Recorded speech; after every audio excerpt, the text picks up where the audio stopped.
Hello friends, मैं study with Meena Sharma से मीना शर्मा। आज का हमारा जो टॉपिक है कुछ ज़्यादा ही इंटरेस्टिंग है। आप सोच रहे होंगे कौन सा टॉपिक?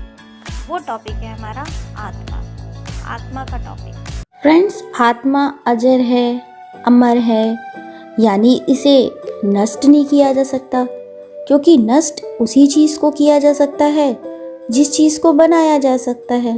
इसका मतलब तो ना कभी आत्मा पैदा होती है और ना ही इसे बनाया जा सकता है।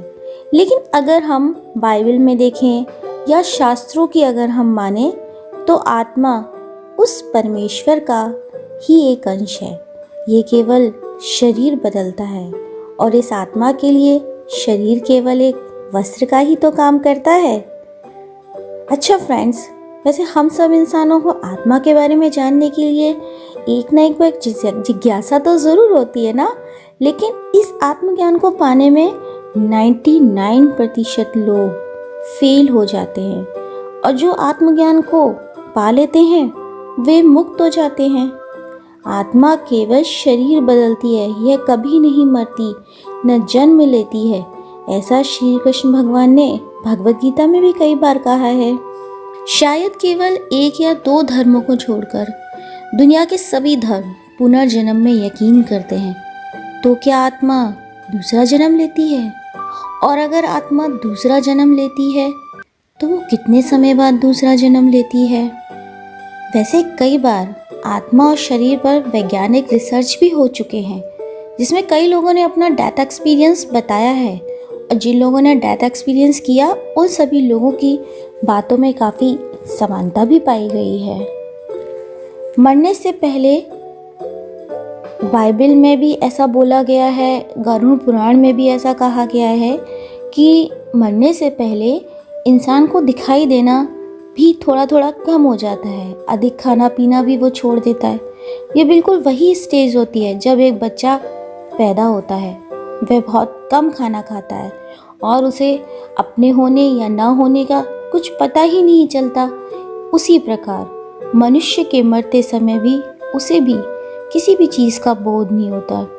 उसकी आंखों के सामने अंधेरा सा होने लगता है, लगभग वो बेहोशी की अवस्था में होता है और जैसे ही आत्मा शरीर छोड़ती है तो उसे पता ही नहीं लगता कि वो मर गया है। वो आश्चर्यचकित होकर अपने ही शरीर को जमीन पर पड़े हुए देखता है और आसपास लोगों की भीड़ और उसका रोना धोना उसको दिखाई देता है और तब उसे पता लग जाता है कि वो मर चुका है, यानी उसने शरीर को छोड़ दिया है। और उस समय उसे यह भी पता लग जाता है कि वो मरा नहीं है, मेरा शरीर नष्ट हुआ है। इसके बाद क्या होता है कि वही आत्मा फिर दूसरे शरीर की खोज में यात्रा पर निकल जाती है।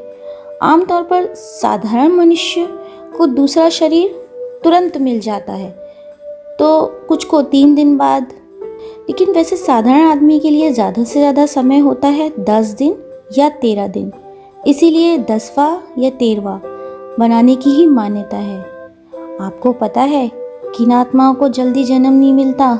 असल में 2 तरह की आत्माएं होती हैं।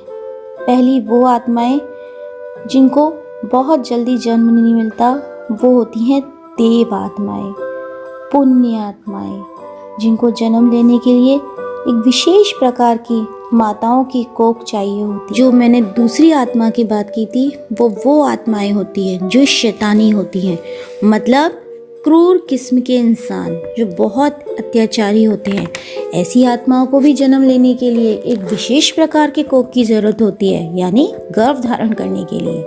लेकिन विज्ञान इन सब को पूरी तरह से नहीं मानता। विज्ञान मानता है कि हमारे शरीर में तो कोई ना कोई ऐसी एनर्जी तो है जो हमारे शरीर को चलाती है, लेकिन विज्ञान पूरे सबूतों पर ही काम करता है।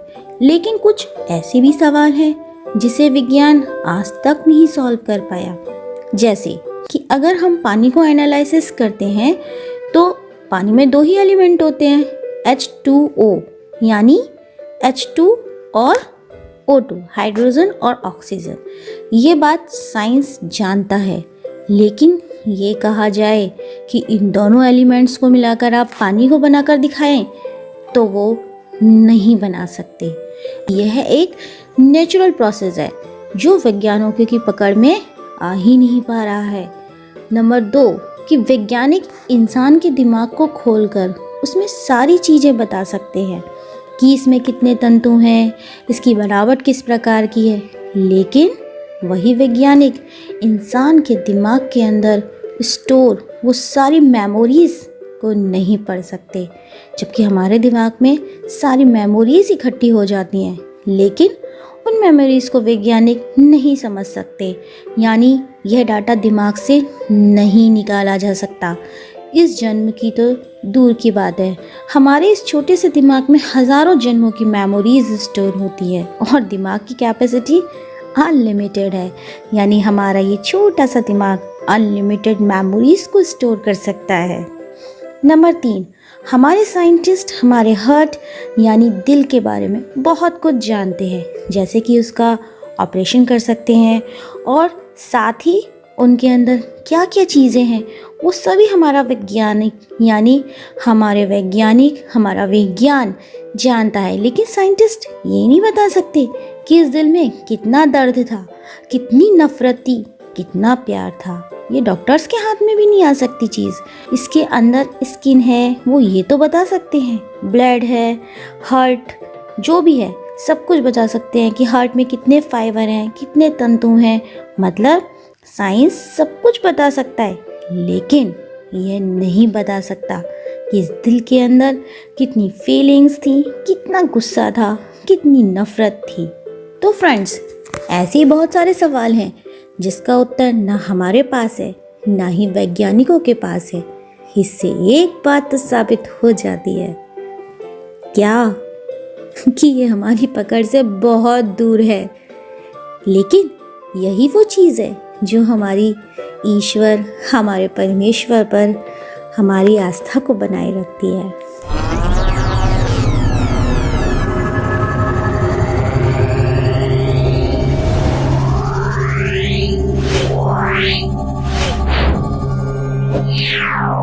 Yeah.